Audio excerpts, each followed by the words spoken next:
Қайырлы күн достар, бүгін осындай 15 минутта тез дайын болатын өте дәмді супты дайындаймыз. Ол чечевичный суп болады. Менімен бірге видеоның соңына дейін көрулеріңізді сұраймын.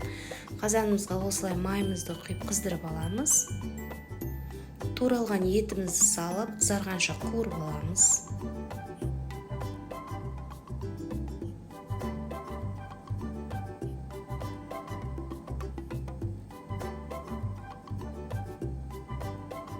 Енді осы еттің бетіне туралған пиязымызды салып, жақсылап араластырып, қызарғанша қуырып аламыз.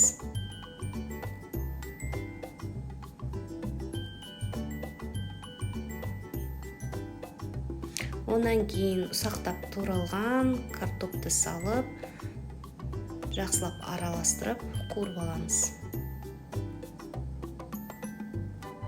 Енді бір қасық томат соусын салып араластырамыз және қуырамыз.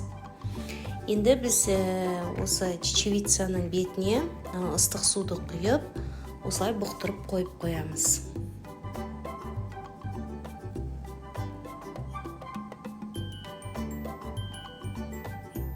Енді қуырылған етіміздің осылай пияз, картошкамыз бетіне ыстық суды құйып, сорпамызды жақсылап қайнатамыз. Қайнағаннан кейін осылай чечевицамызды салып, жақсылап араластырып, піскенше күтеміз. Кішкене қайнағаннан кейін осылай татымына қарай тұз, әртүрлі дәмдеуіштер салсаңыздар болады. Осылай қайнатып, 10-15 минут қайнатып, осылай супымызды пісіріп аламыз. Мінекей дайын болды. Міндетті түрде дайындап көрсеңіздер болады, достар. Сіздерге ұнайды деген ойдамын. Осылай ыдысымызға құйып дастарханға ұсынсаңыздар болады. Бетіне енді мен майдалап, ұсақтап, болгар перецін салып ұсынамын.